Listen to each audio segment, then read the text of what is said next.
Hey there, welcome back to Tennille Talks. Our space is growing, our channel is growing.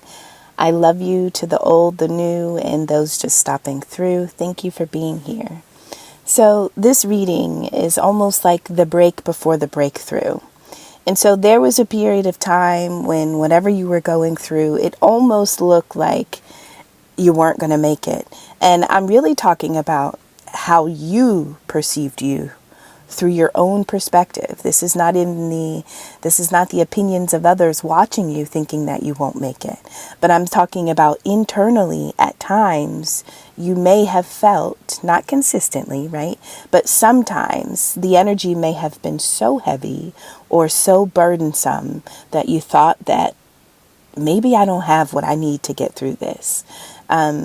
But then there's this element where you start to realize that you are absolutely extraordinary, right? There is something about you that's wild. There's something about you that is unique and unseen, something that you hadn't even met or discovered before, right?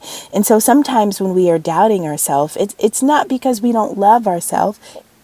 It's because truly we haven't even had enough time to experience all aspects of ourselves. And so sometimes when we are going through pressure or when we are going through problems that almost seem like it is destroying us, it is really breaking down and releasing the identity that we've had about who we were so that we can see how remarkable we are in our own existence. And so for many seasons, it looks like you were going through pressure.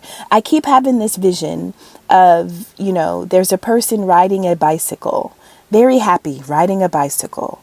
Well, they're riding into a storm. And as they ride into the storm, they disappear because the rain is heavy and the cloud, the fog, it's just thick. So they disappear into the storm and you can't see this person anymore. Well, a certain amount of time passes and all of a sudden the same person that rode into that storm emerges. But when they come out of the storm, they're on a unicycle. They've lost their handlebars. They've lost the frame of their bike. They lost a wheel. They lost their gears and the tubes, right? And they only come out with one seat and one wheel, riding a unicycle. But they're smiling, they're happy, they're content, and they're joyous. That is what I mean when I describe your level of being extraordinary.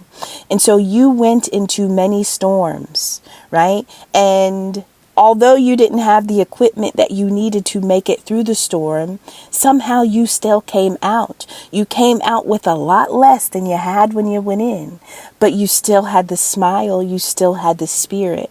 And so what I'm saying is that for many seasons in your life, you walked through some storms. And the reason why you had to walk through a storm is because you needed to recognize that no storm was to be taken personally. Nothing that happens to you, nothing that anybody does to you or says to you is truly because of who you are. So you don't take things personally because everything is really just a projection. The actions and words of others is a projection of their own reality or dream, right? And so in life, you are walking through storms that are really projections of the people, places, and things around you.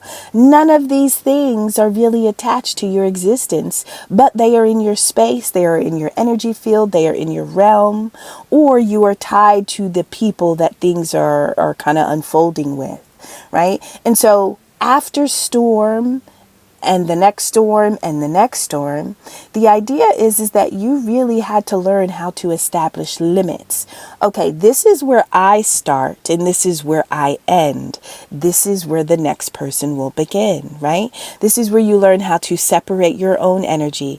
And so you can essentially walk in and out now of any storm, no matter how big, no matter how small, you're still coming out.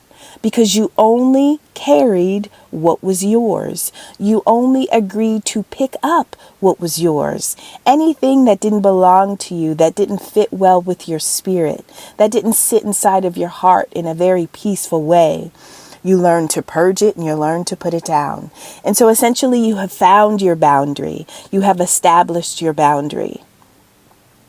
When you can find immunity, right? When you can recognize that, I am actually immune from the opinions of others, all of a sudden there's needless suffering that you just no longer endure, right? You don't have to suffer because you haven't picked up pain. You haven't picked up grief or sadness or shame or regret or guilt that didn't belong to you. And because of that, you are extraordinary. Because of that, the Most High can send you into any storm and know that you are only going to come out with your divinity. You are not coming out with darkness. You are not coming out carrying the mess or the burdens of another. Right? Now, in many ways, that is a blessing and a curse. It is a blessing because you can be trusted to see even when the environment is hard to perceive. You can be trusted. Your heart is in the right space. Your mind is in the right space, right? You understand where you start and where another person begins. There is nothing in this physical world that can be projected on you so much so that you start to pick up another reality, or you start to slip into a dream other than your own, right? And so there is something about you that needs to be honored. But unfortunately, in order to reveal or to discover this aspect of self, you possibly had to walk through many storms.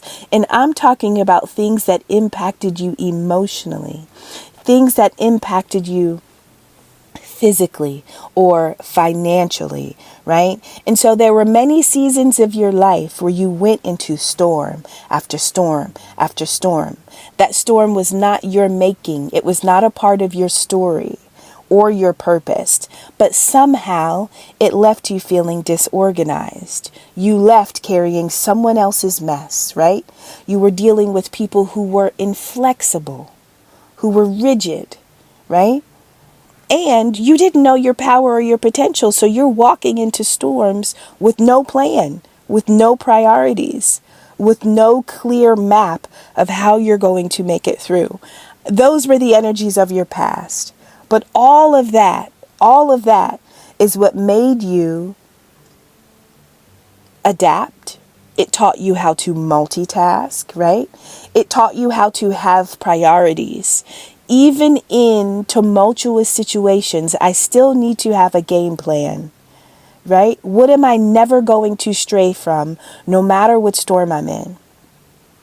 So nonetheless, you're extraordinary. You are seen as something that is extraordinary. You are unique, right?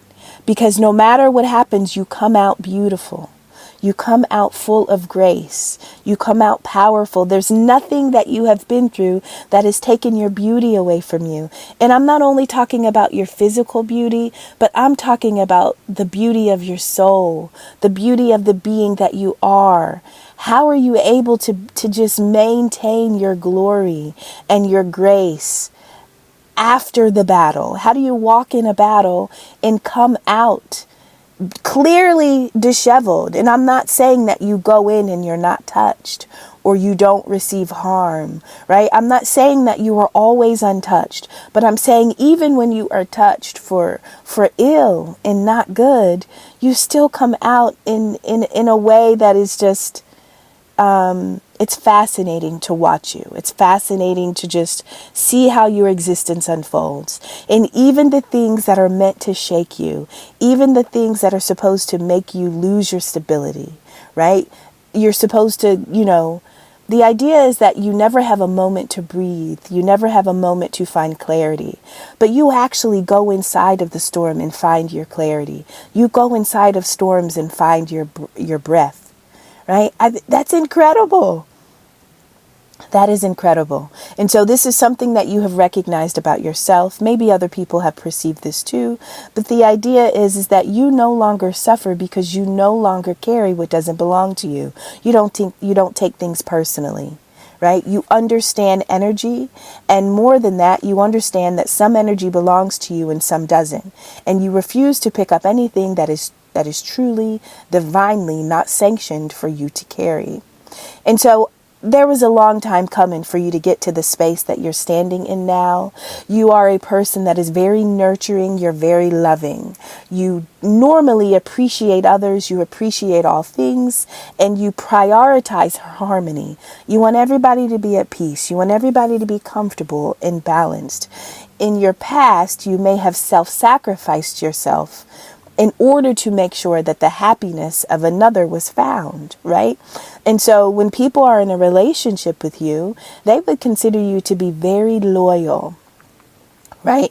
When times are good, you're there. When times aren't good, you're still there.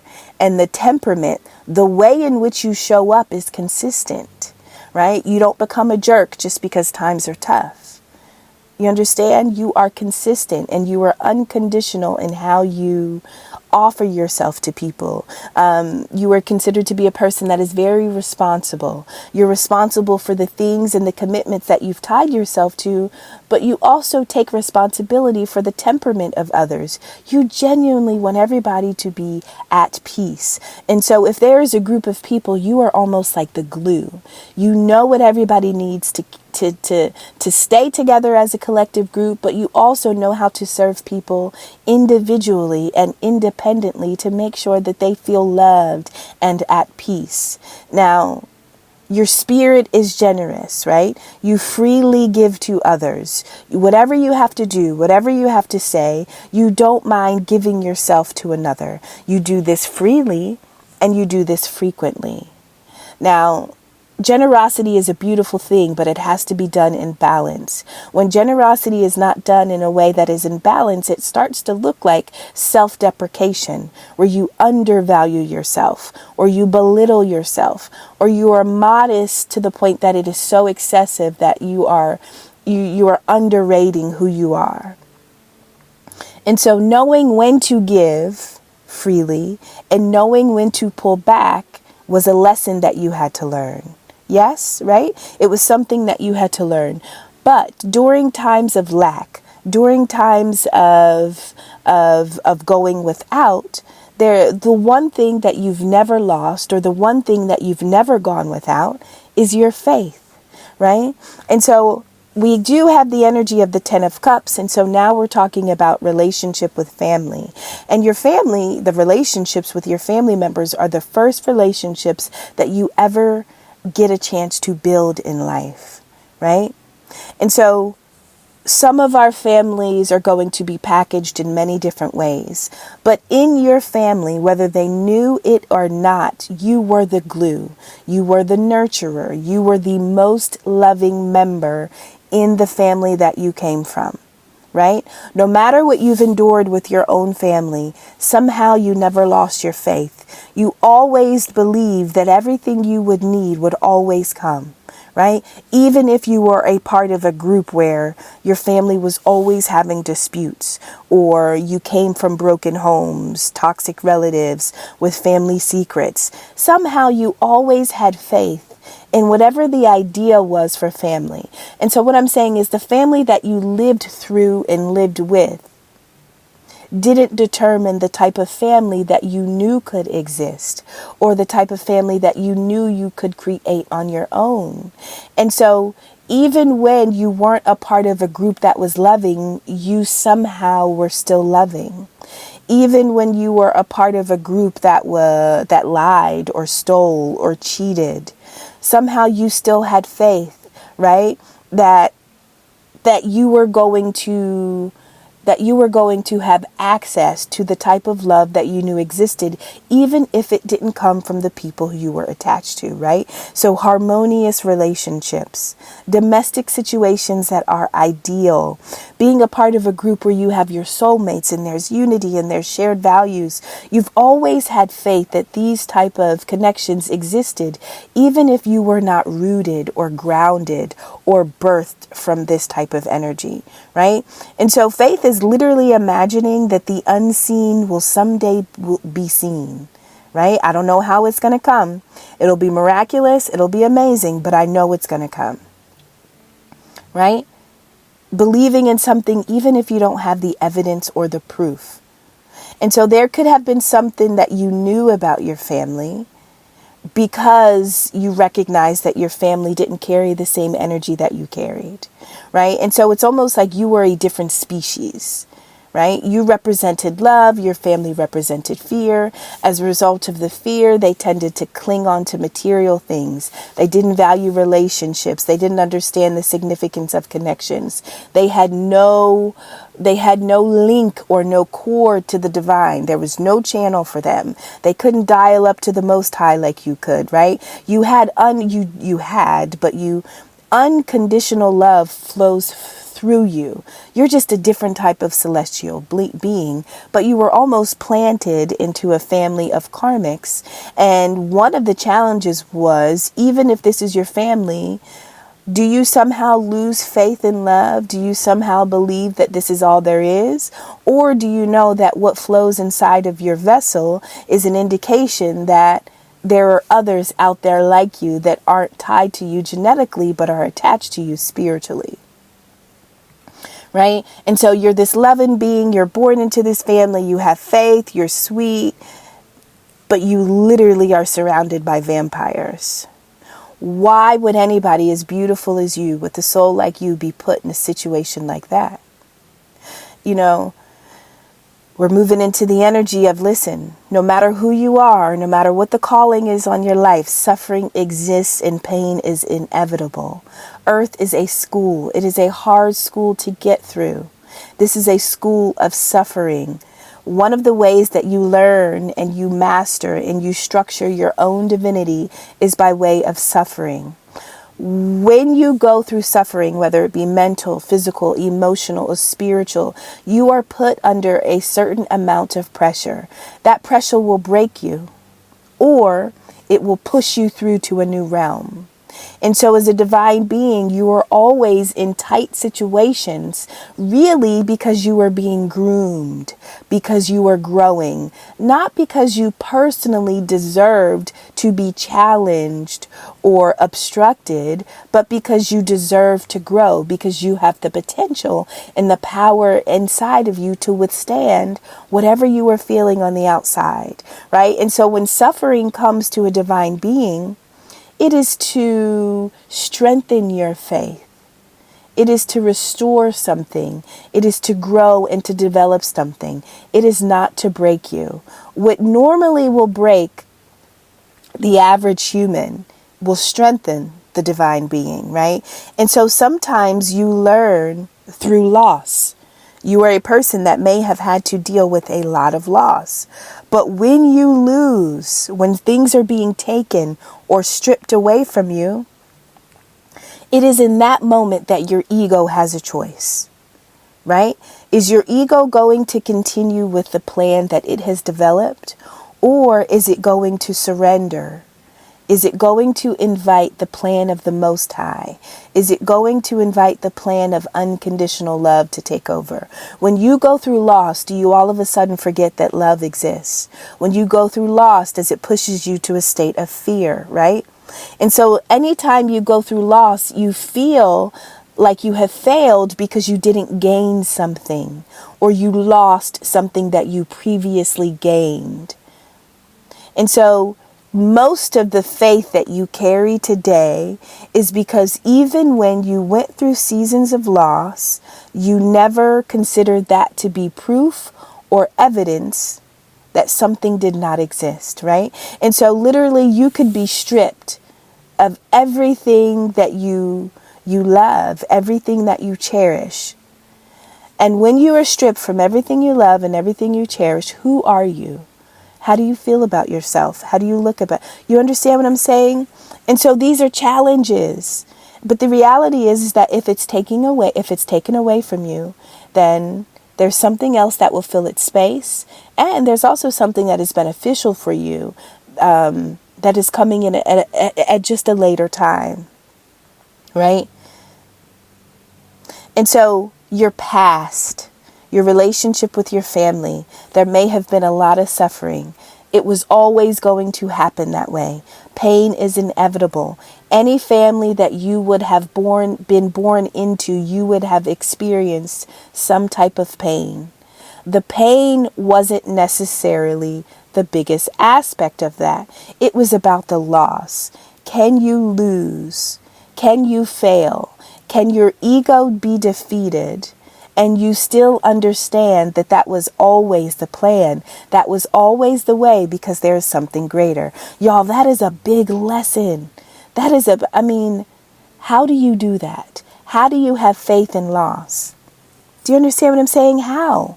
And so when we're talking about your past, you may have had to make a lot of peace with the people and the experiences of your past, because when you look behind you at the life that you've just lived, or at the life that you're walking through, you had to go through a lot of devastation. Right? You may have had even an unhealthy obsession with your past because the pain was so severe. Maybe at one point you couldn't get over it. Sometimes we carry beliefs that families should be this way. Relationships, life, people, places, it should go this way. But some of those beliefs are truly outdated because they are built on something other than divine will. Right? We are all here to learn. And some of the lessons just have certain skills and talents that we need that we don't have. And so every challenge, good or bad, it provides you with a skill. It provides you with a tool that you didn't have until you endured the lesson. Right? When you get comfortable with pain, suffering, and loss, and not when you get comfortable with it personally, but when you understand that it is a part of the human story, it helps you find harmony. It helps you grow.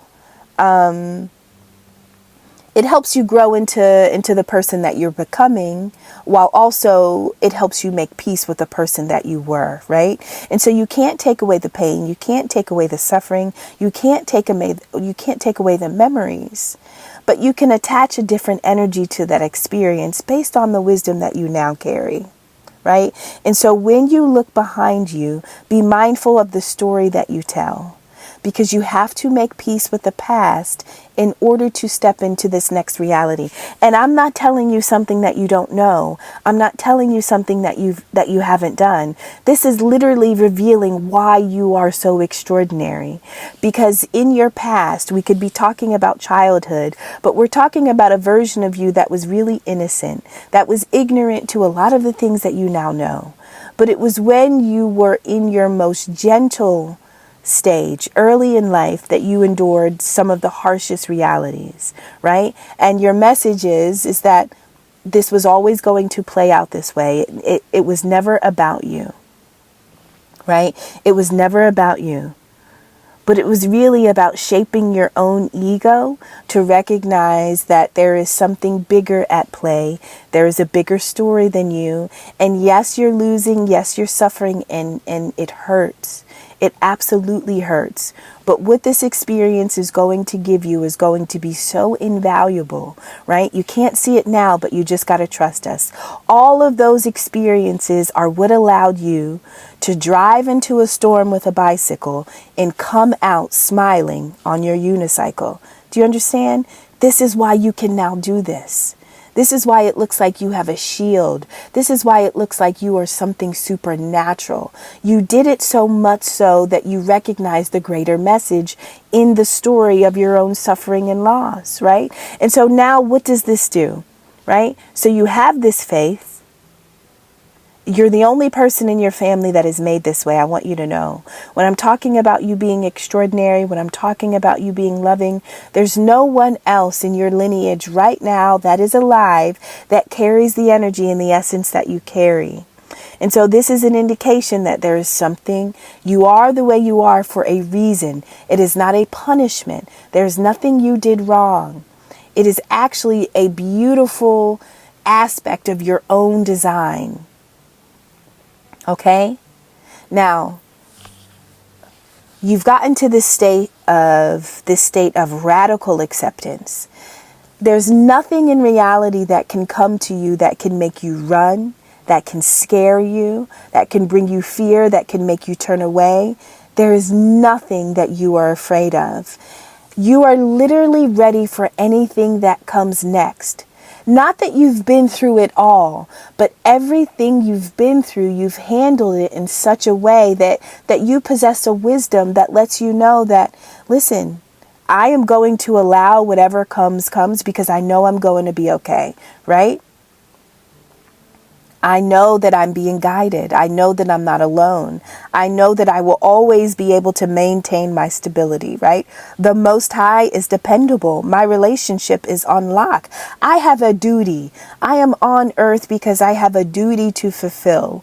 My morals are my tools. I am being guided. I am not alone. Maybe my earth family was toxic, right? Maybe my earth family wounded me, but I'm a part of a bigger collective, a divine collective. No longer do we define our family by genetics or blood, right? But we define our family by energy. And so now you possess this new energy that makes you perfect for earth, because we are here to learn. It's almost like you've become a teacher's aide. That's what I see a divine being as. I mean, the teacher is the Most High, the creator, whoever constructed this reality is in charge. But as a divine being, once you make it through the levels of suffering and you can find peace in the journey and in this earthly existence, well, now you become a teacher's assistant. Now you assist others as they make their way through whatever this life is, right? It's almost like you have accepted your position. It's a radical position. It is a position that you take and you have to say yes at any given time. You are never not on duty. You are never not working, right?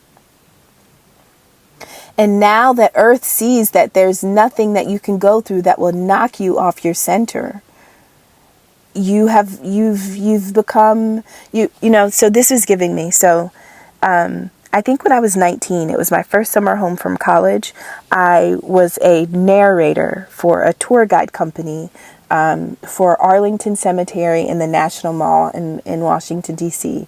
And so I used to sit at the front of the bus, and it was like those accordion buses where it's like two buses attached together, and in the middle there's like a soft accordion where the bus bends and turns around corners. And so a part of my job is that I had to remember like all the historical facts and information about the National Mall, the monuments, Congress, the buildings, just the landscape of the mall itself. Well, I also had to learn Arlington Cemetery. So the graves, the history about but one of the most fascinating things was the Tomb of the Unknown Soldiers. And so, there were essentially soldiers from different wars that were not identified but are protected and guarded at all times in Arlington Cemetery. For anybody that has military background or who just listens to this reading, like, thank you for what you do. I know we say it a lot, but my goodness, the things that I have learned and the appreciation I have for the types of humans that are on this planet is incredible. So while working at Arlington Cemetery, the Tomb of the Unknown Soldiers are guarded 365 days a year, 24 hours a day, no matter the weather, no matter the national emergency. Now, the guards that guard the soldier, they are given times. I think it was during Obama's administration that they are giving moments where they are, no, not during, I'm so sorry. It was during 9/11. It was during 9/11 that the guards that guard the Tomb of the Unknown Soldiers were given an opportunity to kind of step down and to no longer, we were in a state of emergency. Think about the climate and what DC would have been like during, that tragedy. But anyway, they decided to guard anyway, right? They didn't accept, they did it anyway. And then I also think that there was a weather emergency, a specific one, because they do this all the time. I mean, they never choose to step away from their post or from their duty. But I say this to say that being a divine being, it reminds me of being a guard at the Tomb of the Unknown Soldiers, recognizing that there are going to be tragedies, there will be weather, there will be events where it may not be safe for you to guard your post, or it may become a challenge for you to fulfill your duty, but you carry such a humble spirit and your morals are just so on point that you have said, look, I am going to protect and to fulfill whatever my mission is, no matter what happens in this earth realm. I am sworn to this, right?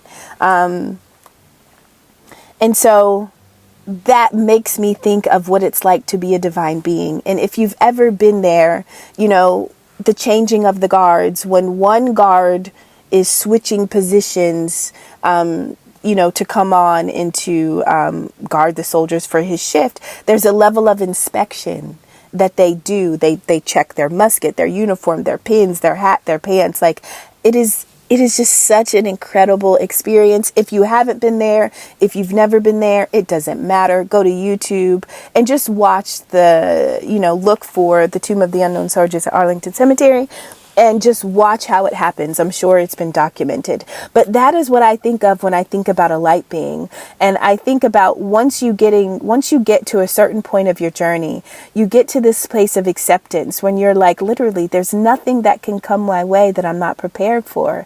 And so in any given moment, I accept and I allow what's next. Like, you are that guard, and you are guarding the divinity and what divinity looks like on earth. Yes, this is a school of suffering, but light still has a place. Light has a purpose, a passion, and a job. And you, with the calling on your life, are responsible for making sure that this passion can unfold a certain way, not just for self, but for humanity. And so if you have to ride your bicycle into a storm, well, damn it, you're riding your bicycle into a storm. If you have to lose all of your parts except a wheel, well, then you'll do it again and again and again. And that is what makes you extraordinary. You don't take any of this personal. You just realize that you are playing for a greater team with a greater mission. And there is no pain or suffering that you personally have endured that another hasn't had to go through, right? And so, you make peace with the journey at some point. It doesn't always feel good, but you have made peace with it enough that you can still go and pursue whatever your mission is. And so there may have been times when you didn't have this acceptance, where you weren't able to allow the stress, the burdens, the hard times. There were times when all of those things would have broken you, right? Struggling to make ends meet, being overworked, always reaching your breaking point, right? Or putting others before you. Like, just that space of always being down, never being up. Well, how did you somehow make peace with it? When you're down and things aren't right, you still found comfort, right? And so even when your environment doesn't change, you still know what you have to do to lift your own load, so to speak, right? You understand how to focus on yourself, even in strenuous situations. There's a time to ask for help, and there's a time to just carry the weight on your own, right? There are going to be times when you need to delegate responsibilities. And so you accepting the burden also allowed you to pick up new tools and skills that you would not have had. All of those tools and skills is what allowed you to experience a breakthrough as opposed to the breakdown, right? You always have a choice. Will you break down or will you break through? Because of what you've endured, you are the person that will consistently break through. You can be counted on. You can be trusted. You can be given hard tasks because the way you wear the task is not personal, right? You understand where to place it. It's just a part of life. It's just a part of life. And so congratulations for not breaking, right? But many times we have broken. But imagine how hard it is to break and then to put yourself back together. And so what you have been through, it's not easy, but you are seen, you are heard, you are felt, you are sensed. The family that you were in was nothing like you, and the fact that you maintained faith in a life that you never got to experience is remarkable. It is the life you can create for yourself, but it is not the life that you were born into. And even though you never tasted it, somehow you had faith that it existed. You lost and lost and lost and lost again. You lost in many ways, but your ego understood that there was still a plan that was greater than your own.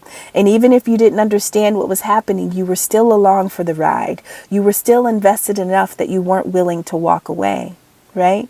And it is because of those qualities your ability to accept the hard stuff. It is because of that that you didn't lose your values, you didn't lose your morals. You were always open in your heart to be guided and to be moved, right? You knew that even if I'm not stable now, I'll find my stability at one point. Even if I don't know what's happening now, I know that life is dependable. I know that I have not been neglected or abandoned, right? Just the way you maintain your vessel in hardship is remarkable. Like, I don't know how to say this. God, we know what we've been through and we know how it has felt, but to come back from those lows and to still find yourself in a position of being up high, right? And when I'm talking about being up high, I'm not talking about elevation. I'm talking about energy and frequency. When you've been dragged down as low as you can go in all types of darkness and still you had enough light to find your way back to the top is incredible. So that is you, collective. That is who you are. And you are extraordinary, and you know that this is for you because instead of breaking, you just chose the breakthrough. I love you. Thank you for being here, and I will see you on the next one.